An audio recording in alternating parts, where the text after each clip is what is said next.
Live from New York City, it is Cash Call. Dale Archdekin, Brian Curtis, back for another riveting episode, everybody. We got like 60 people actually live on the Zoom with us. And you know what's crazy? I'm going to drop this. We have started to do some pre-recorded stuff. We just did a recording with a great broker owner out of Texas who shares some really cool lead gen methodologies with us. And we're going to use that. We're going to drop him on February 5th. And I think that's because I'm going to be traveling for another live speaking gig. I'm here speaking in New York at Inman Connect right now. And so because Brian and I are so popular, we have to figure out how to pre-record some stuff, right, Brian? Absolutely. We'll go with that because of our extreme popularity. That's the reason. So excellent. Hey, the demand for the Dale and Brian stock is very high, sir. Appreciate that for sure. Okay. Well, what do you got for us today, Dale? You got any calls that we're going to listen to, or what's the plan? Actually, so I have a call from an agent. They're a new client. It's a new team that's training with my company. And so I pulled this call out, and actually I want to celebrate. I think he did pretty decent in the discovery thing, and we'll play that. But then we need to, after we say good things about him, I'm going to bring it back and play his intro because it was not good. So we need to fix that. Perfect. Let me bring my call up here. You know, when you have a million tabs open and then you forget which tab the call actually was on? No, I'm unfortunately very familiar with what you speak. Yeah, it happens to us all the time, right? Hey, let's make sure that, can people chat in? I just want to make sure that they're able to chat. Let's see, we got a bunch of people watching live. Look at that. Hey, if you guys can chat in. Brian's hair looks amazing today. Let's see if you're there. Oh, there we go. Awesome. I love Cash Call. Trenton Bowden, what's up, buddy? Love you too. Excellent. Brian's hair looks amazing today. Thank you, Sarah. All right, so let me play this call. Give me a thumbs up when you can hear it. I'm going to jump into sort of the first quasi objection that we run into. Perfect. I would say we probably won't be serious about looking for at least until the middle of the year. Yeah. So, yeah. Okay. And if I may ask, what's important about the middle of the year? Hey, look at that! It's our training. Don't you love? I love it when we actually catch it. What's important about the middle of the year? He didn't argue, didn't try to change her mind, and he stayed on it. He followed the no, right? Everybody, he followed the no. He's gonna ask into it and figure it out. So let's see where it goes.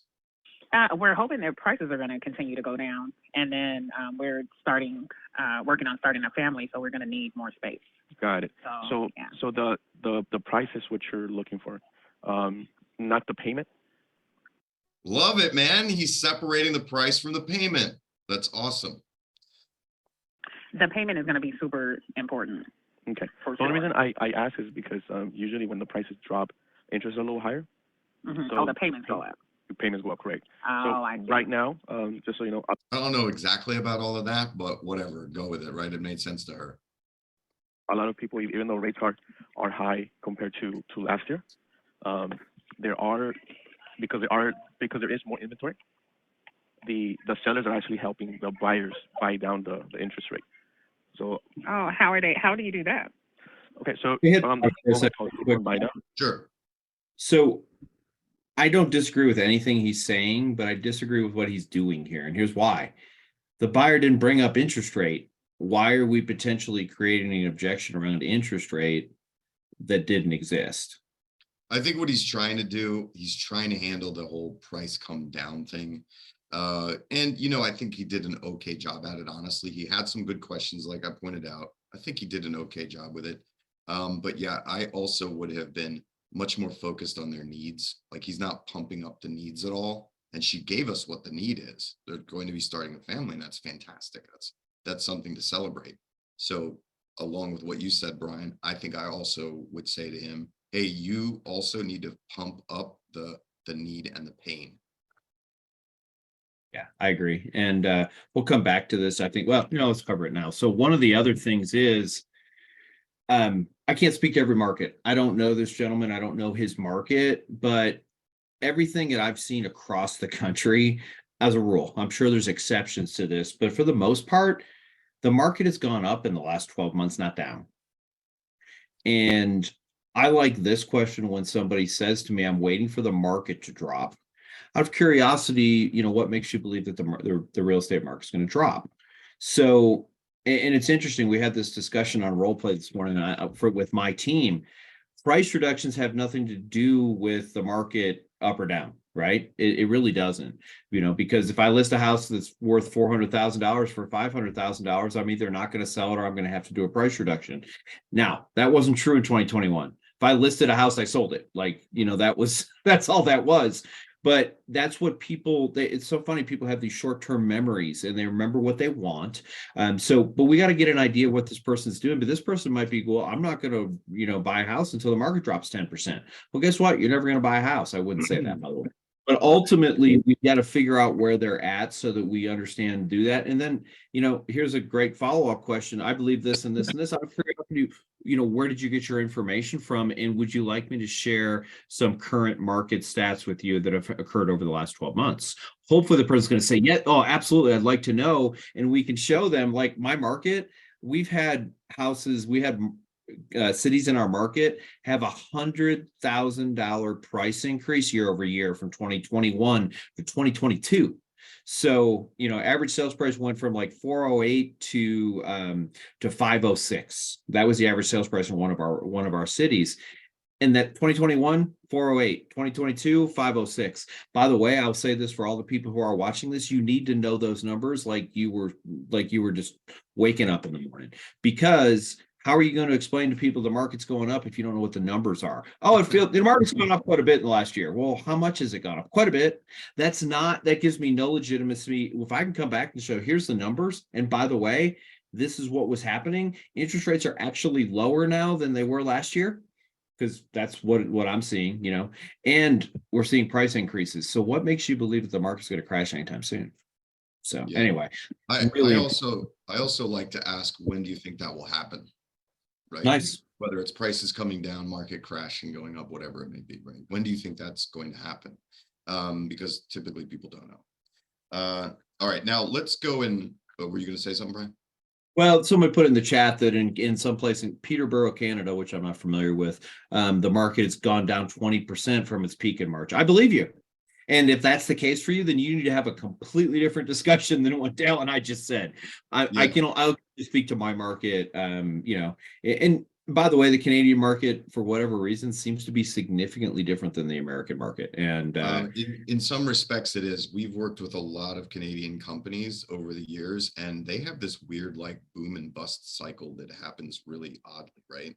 Where their prices will go up insanely for a certain period of time, and then all of a sudden they come down like 20%, which Jeff just said it's really odd, and in fact it's really hard for them to then objection handle that kind of stuff, right? When a buyer's like, no dude, I'm gonna wait for that $20 or that 20% dip again, and it's coming, it's right. So when you're dealing with when you have that, and they're like, oh yeah, it happened, and then, and it happened then, and it happened then, and I'm going to wait for it to happen again.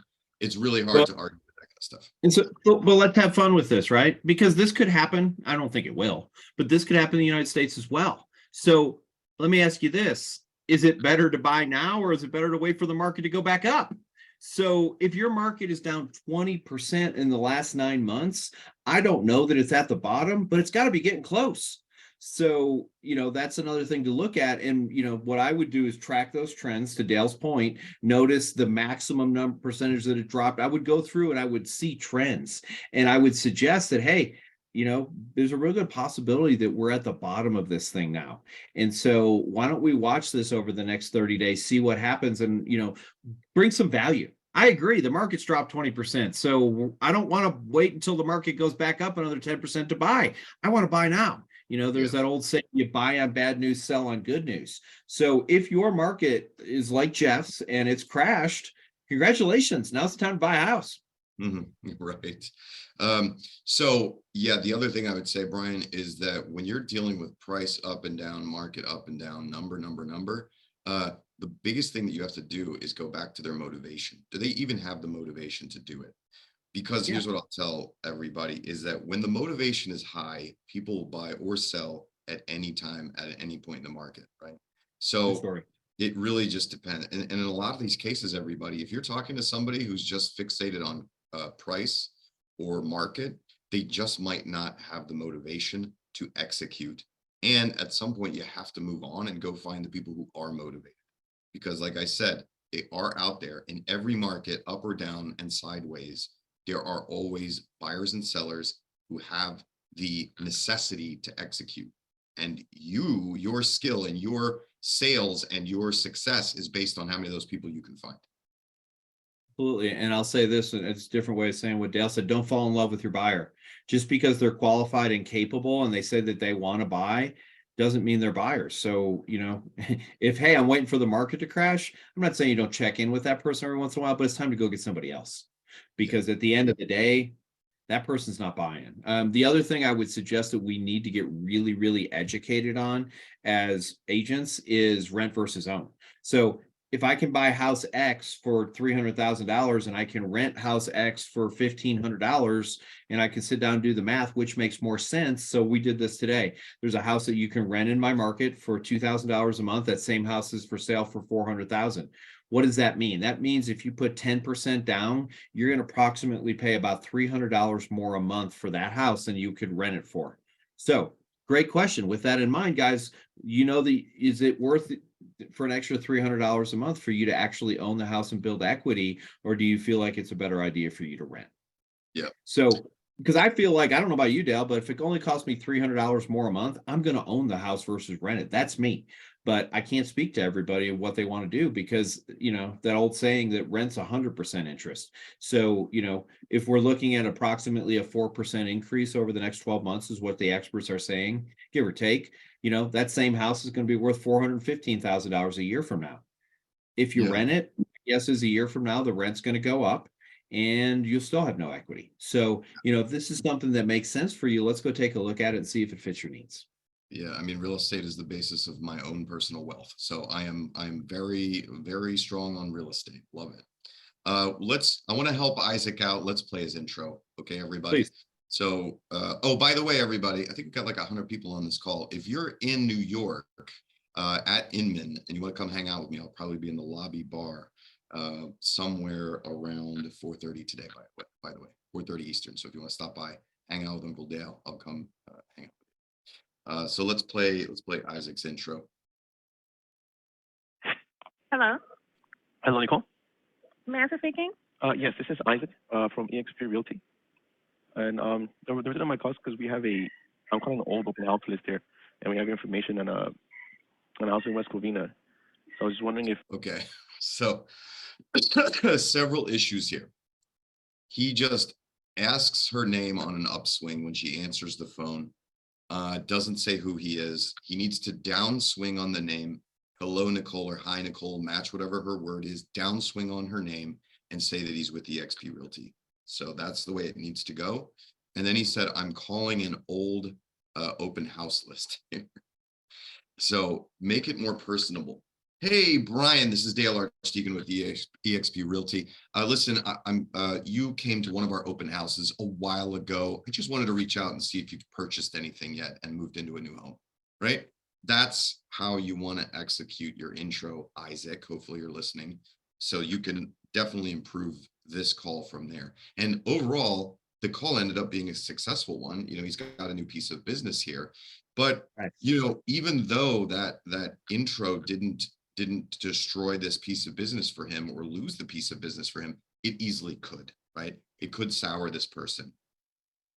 Yeah, and that's what Dale and I are talking about as we critique all these little things inside this. This is far from a horrible call, right? And obviously he met one of the major objectives of making phone calls, and that's to set an appointment. So congratulations to Isaac, that's awesome, and keep up that good work.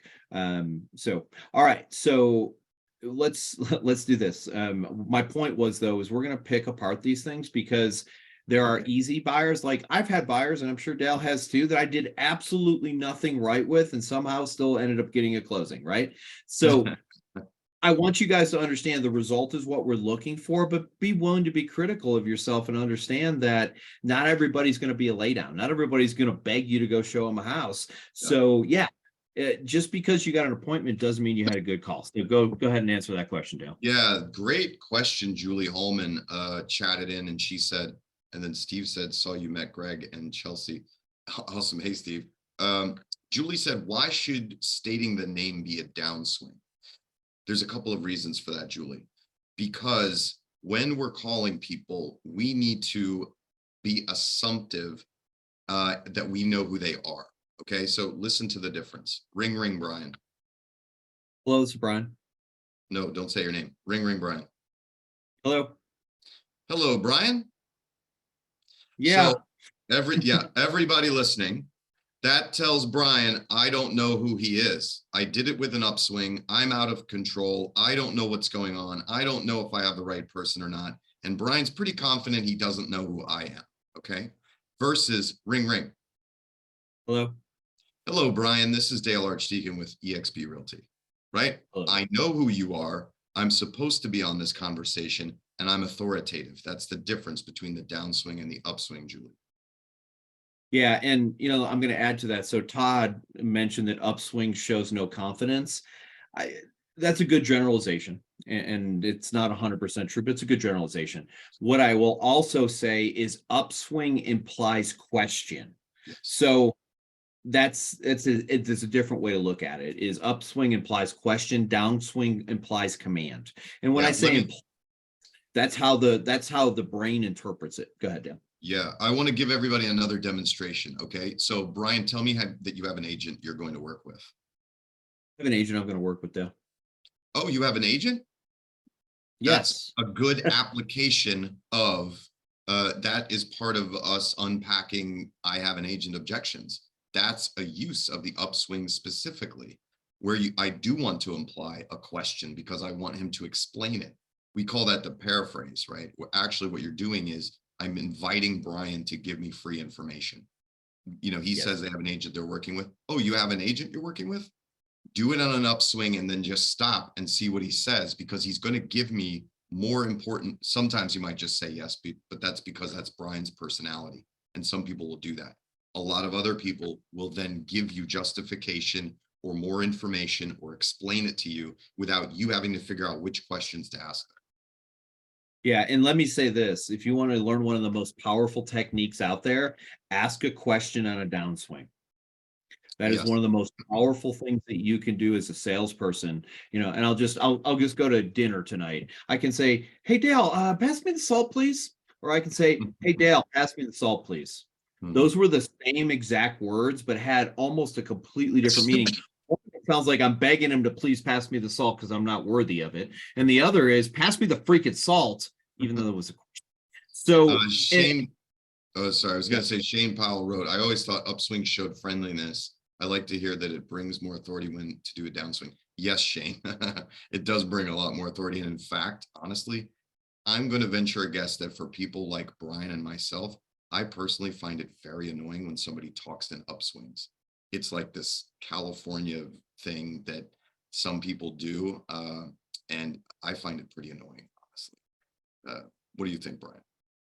I don't love it. I wouldn't go as far as it annoys me.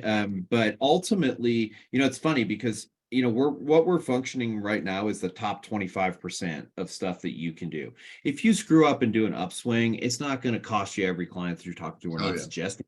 Yeah. But if you want to be more and more persuasive, it's learning these little things. Using an upswing, I almost never use it. I appreciate where Dale was saying that he uses it there because he wanted it. He wanted it to be a question that he really was hoping to get some information from. So, how about, would you guys like to go look at some houses this afternoon? Or, hey, would you guys like to go look at some houses this afternoon?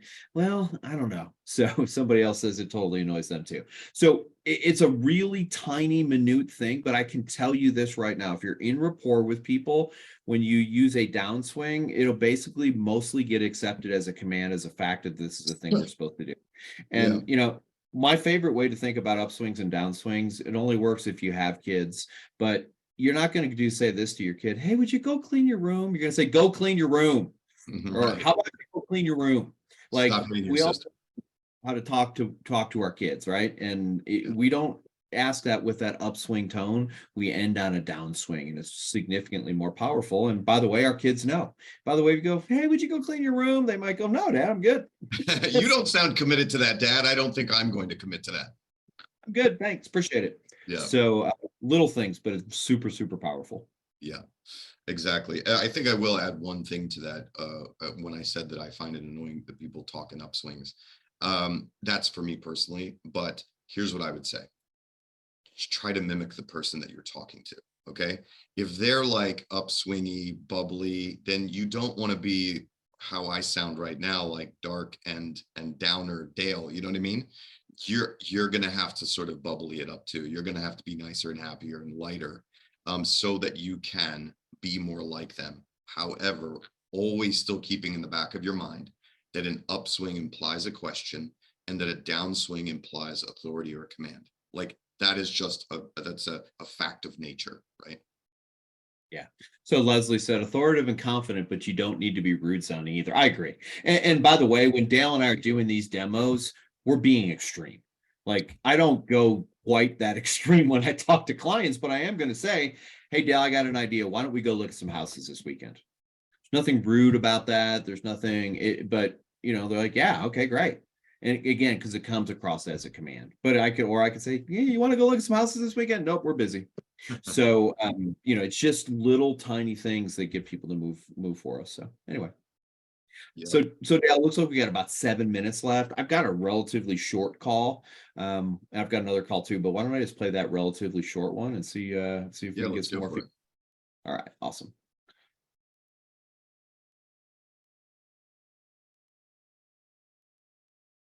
It's nice. We've actually hit over 100 people. That doesn't happen often. So we're getting some more people who are interested. I think it's that time of the year. So let's see. My screen share is loading and there it goes. Okay.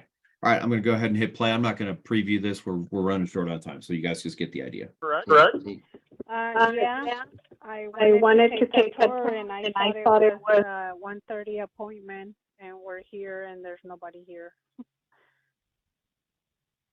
Huh. So let me preface this because this was what just happened. Somebody went on Zillow and saw schedule appointment available, hit and then just showed up to the house at 1:30.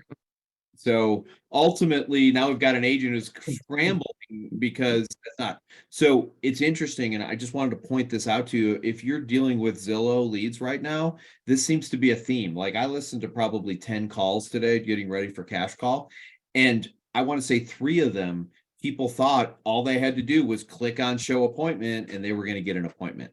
That is not how Zillow works. So part of that, and we'll listen to how this agent handled it, but you need to be able to have scripting for that. Dal, I really apologize for that. I don't own Zillow. Wish I did, but I don't own Zillow. And their system, when you click on that, what it's going to do is try and find an agent. Zillow can't show you the house. They are technically a real estate company, but they don't have any local agents here. So they have to reach out to somebody to help do that. So in the future, if you do that, please understand that this is okay. So what I want to do is I want to push that off on that third party that I'm not slacking and not doing my job.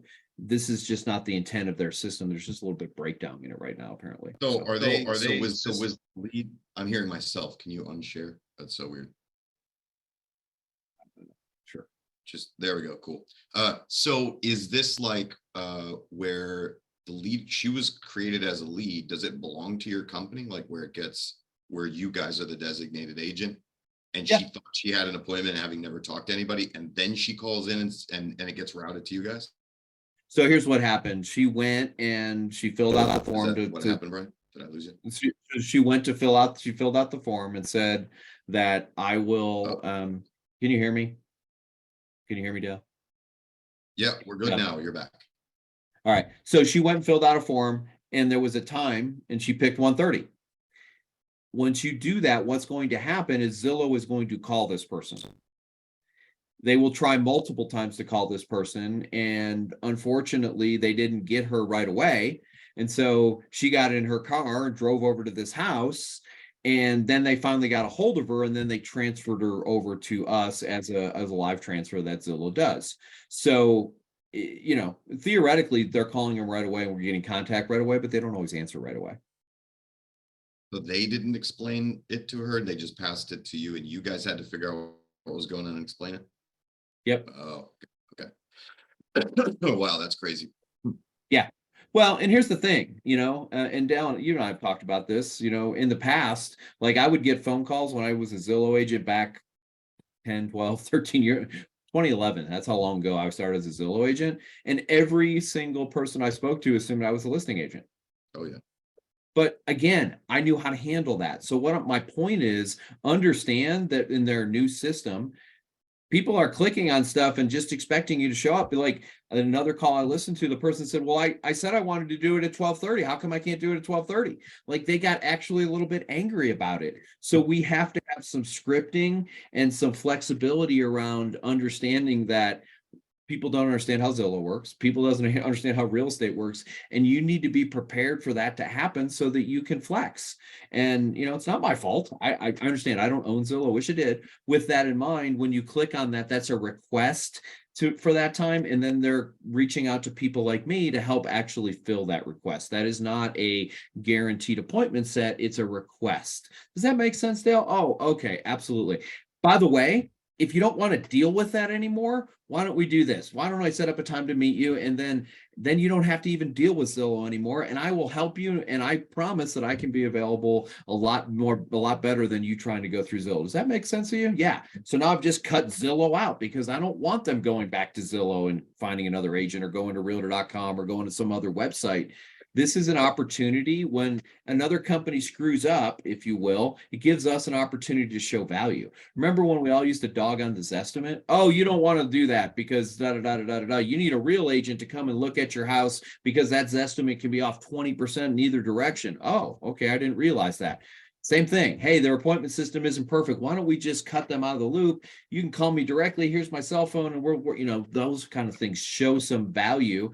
Because again, Zillow, I'm not anti-Zillow. I buy Zillow leads. What I am saying is though that they have some holes in their system just like we do. It comes down to automation's great. I own an automation company, like automation, but what really matters in our business is relationships. Take that opportunity to show that value. So I'm going to try, Dale. We got just another minute to play just a little bit more of this, and look like my computer might be trying to freeze up. So if it does, I'll just hit stop. Okay, cool. For some reason. Okay. If I talk, you're coming out. I'm actually probably like I can't be there for an hour. Did you speak with another real estate agent before you went there? No, I just pressed on the Zillow app and requested a time, and it gives you different times, and I pressed on the 1:30. Okay. Well, I'm very sorry for that. There must have been a little bit of confusion there. Someone should have reached out to you to meet you there to let you in the house. Are you able to return back there at 3:00? No, it's too far from where I live. Oh, man. Oh, it's okay. Is there any way I can do a video? It's okay? Okay. Is there another time in which I can meet you up there? Maybe another time you'll be in town tomorrow or maybe next weekend? So anyway, again, we're near the end of it. He handled it okay. He ends up booking a video tour for her via FaceTime. So that's something. And it was a good opportunity.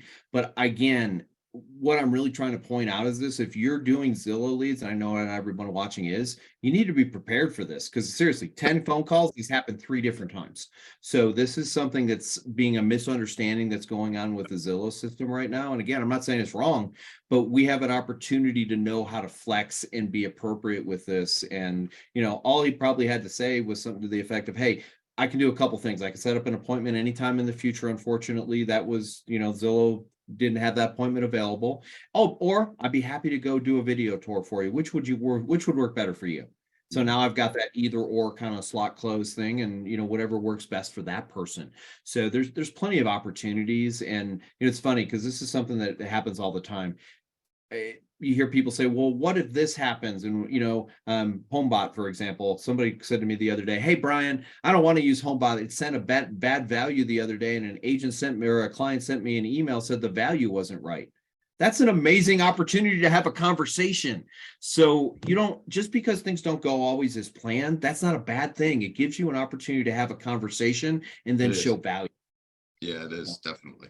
Excellent. All right, we got to end for today, everybody. Brian's on fire, man. He's just like, bringing the heat today. I hate to cut him off, but we have to observe the time limits of the universe for cash call. So Amen. Thanks for joining us, everybody. We'll be back again next week.